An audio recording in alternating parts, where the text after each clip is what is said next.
Here's the big challenge of life. You can have more than you've got because you can become more than you are. It's never that pleasant to talk about the negative, but we got to talk about it because life is part negative. These attitude diseases are like weeds that grow in the garden. It's a normal part of life. Here's a good phrase to note. Negative is normal. It's not successful, but it's normal. It's part of life. And here's the next key, in my opinion. You must learn to handle the negative. Don't ignore it. Handle it. Now, I know some people teach the other way. And listen to them, and listen to me, and then make up your own mind. Right? Don't be a follower. Be a student. But I say you got to handle the negative. You don't have to live in it. You don't have to dwell on it, but you do have to handle it, my opinion. I know some people teach, just turn your head real quick and say, there's no weeds, there's no weeds, there's no weeds. They'll take your garden. So you've got to handle the negative. Here's what part of it is. It's called the Great War Between Good and Evil. Mr. Reynolds and I are working on a new book this year called The Great War Between Good and Evil. And there is a war on. The minute you were born, you got involved in the war between good and evil, between darkness and light, between negative and positive, between evil and good, between tyranny and democracy, between weeds and human activity. I mean, the war is on. If democracy sleeps, guess who never sleeps? Tyranny. In the absence of light, guess what's automatic? Darkness. If good does not arouse itself and become active, guess what moves in? Evil. It's a war. A mental war, a physical war, a financial war, between enterprise and ease, between accomplishment and failure. It's a war. That's why there's an Old Testament phrase that gives the best advice for human activity when it says, 6 days labor, 1 day rest. Now, I'm sure we've taken that to mean, don't work all 7 days, take one off. Here's what it also means, only take one off. Or you're liable to lose the war. Now, we've got it down to 5 and 2, and maybe that's not too dangerous, I don't know. If God would have thought of 5 and 2, he might have made it 5 and 2, I don't know. You can't think of everything. But here's what it does mean. Enterprise is better than ease. If you rest too long, the jungle overtakes the village. Now here's the good news about the war between good and evil. Evil is no match for good, but good must be active. Weeds are no match for human activity, but if you stand still, how far in will they come? All the way. They'll grow right up around your shoes. But if you get busy, how far back can you take them? As far as you wish. They're no match, but you must be active. That's why the 6 and 1. Make sure you're not losing the war by taking off too much. Guess what the average years are after retirement? 6. 6. Which means don't retire. Your chances are too slim. Okay. The war between good and evil, the weeds. You got to make sure you recognize the negative, handle it, deal with it, and then go on. Let's make a list of the diseases of attitude that can wreck all your chances to do well. One of the words that destroys everything is called neglect. Neglect. And I found this out. A week of neglect could cost you a year of repair. It isn't worth it. So what to be on the lookout for? Here's the list. If you were making it, you'd have the same list I've got. Right? We're not covering anything new tonight. This is a reminding session, not a teaching session. but it doesn't hurt to go over it again. Here's the list. Attitude diseases. Number 1 is indifference. The shrug of the shoulder. The guy's not even concerned. He's just drifting. This is called the mild approach to life. A disease known as mildness.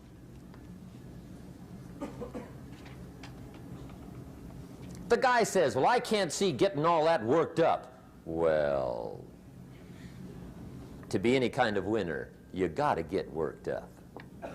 There's one problem with drift. You cannot drift to the top of the mountain. And the good Lord said in the closing chapters of the Bible, here's the best way to live, one way or the other. That's best. Hot or what's next best? Cold is next best to hot. Not the half-baked middle, lukewarm, not too hot, not too cold. What a sad way to live. I think what it means is pick a direction and go with everything you got. Just pick one and go. Somebody says, yeah, but what if it's the wrong direction? You'll find out quicker. It won't take you 25 years to wake up and say, oh no, I've been walking the wrong road. I told my staff the other day, next best to prosperity is adversity. If one doesn't get you, pray for the other. We all do better from one of 2 reasons, inspiration or desperation. And I don't wish anything bad on you tonight, but if you're not inspired, I hope a wagon comes down your rut. Whatever it takes to get you to try harder, read more, set your goals, and go for it. Somebody asked me one time, what quality would I pick if I wanted to work with somebody? And you know what I picked first? Number 1, strong feeling. Please, number 1, give me somebody that feels strong. About most anything, I don't even care. Just so they believe it. Even if they disagree with me. Wonderful. Just so they disagree vigorously. I'm not saying it's easy to win those kind of people to your point of view, but I'd rather do that than to try to resurrect people from the dead. Pump them up every month, pump them up, pump them up. I pass. The good Lord needs a leader for the early Christians. Remember the early days of the Christians? Not like today. If you were to stand up in the early days and say, I'm a Christian, cut off your head, toss you and your wife in jail, let you rot. I mean, those were ugly days. Being a Christian back then was not called socially acceptable.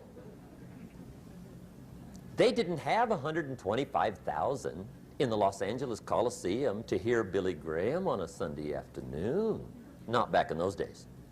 Back in those days when the Christians got in the Coliseum, it was a different story, right? I mean, the word was, stay out of the Coliseum, especially on Sunday. Last Sunday was Lions 33, Christians nothing. See, those were mean, tough struggle days for the Christians. Now, when the days are mean and tough and struggling, you got to have some kind of leader. Do you know who the good Lord picked for the leader when the days were mean and ugly? Saul from Tarsus. That's who he picked, Saul. I'll tell you what, I would have picked him. You would have picked him. Anybody would have picked Saul. Saul was one of those incredible guys. Once he got into something, look out. Everybody in the community knew what Saul was in.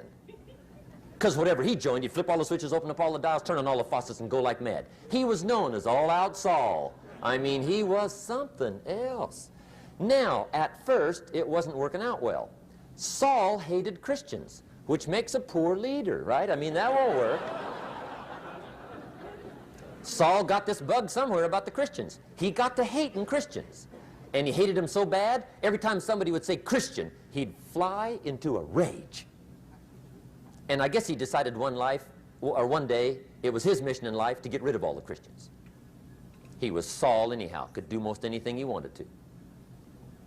So he got him these letters of authority to go around to the various communities and hunt down the Christians. They said, do whatever you want to with them, Saul, they're unpopular anyhow. Drag them in the streets, whip them, stone them, torture them, kill them. You mention the name Saul from Tarsus to the early Christians, I'll tell you what they would do. They would run, hide, lock the doors, leave town, dive underground. I've been in the catacombs of Rome where they hid. He was mean. I mean, terribly mean. But remember the story? One day Saul's making it for Damascus. Heard about some new Christians, flies into a rage, takes off for Damascus. And the story said he was angry. There's a little sentence in the story that says, on his way to Damascus, he was breathing out threatenings and slaughter, which meant he felt rather strong about the idea, right? That's strong, that's strong. But on this journey, right, according to the story, as Saul was making his way to Damascus, the good Lord looks down out of heaven and says, there's my man, Saul. He's got to be something else. And according to the story, this great light shines out of heaven, knocks him flat, right off his horse, grinds his face in the dirt, and blinds him for 3 days. The good Lord using recruiting tools we can't use, but when you're Lord, right? To make a long story short, Saul from Tarsus becomes converted to Christianity. He becomes Paul, the great leader, the apostle. And without a doubt, the good Lord got him a dandy. One he didn't have to pump up every month. In one of his later writings, he said, the things I once hated, I now love. The things I once loved, I now hate. See, that's strong. Here's the key to the good life. Learn to put everything you've got into everything you do. Whatever you are doing, pour it on. It will quickly open up into opportunity or quickly disclose to you that you ought to be doing something else. The delusion is, if I had a better job, I'd really pour it on. See, that's delusion. Wherever you are, pour it on. Don't give somebody half a job for a day's pay. Pour it on. See, that'll help change your life. Get rid of this disease. Here's the next attitude disease, indecision. Mental paralysis. The guy can't make up his mind and it becomes a disease. Pretty soon he knows he's got it. The guy says, well, I know I'm on the fence. But he says, what if I get off on the wrong side? Listen, after a while it doesn't matter. Just get off. Any side will do. A life full of adventure is a life full of many decisions. The ones that turn out to be wrong give you better experience to make better decisions. So don't see how many decisions you can get out of, see how many you can get into. That's where the adventure is. So shake off this disease, indecision. The next one is doubt. Doubt's like a plague. And one of the worst is self-doubt. There are many, but that's one of the worst. The guy doubts himself. Doubts if it'll last that long for him. Doubts if he can do that well. Doubts if he can make that much. Doubts if he can accomplish all that. A chronic, excellent self-doubter. You can imagine what damage that does to your future. So here's the key. Turn this coin over and become a believer. And there's many things to believe in. One of the majors is yourself. The understanding of self-worth is the beginning of progress. Now, if those three don't get you, this one will. Worry. That's a devastating disease. Worry. Worry causes health problems, social problems, personal problems, family problems. It's devastating. Worry long enough, it'll drop you to your knees. Could reduce you to begging. I know how bad this one is. I used to have it bad. I used to be known as a super worrier. Not a super warrior. No, super worrier. My family wished I'd have been a warrior. I got those years to make up for. But I'll tell you what. My advice to you is do what I finally did on worry. Give it up. Who needs it? I'm not saying it's easy. I'm saying it's worth it.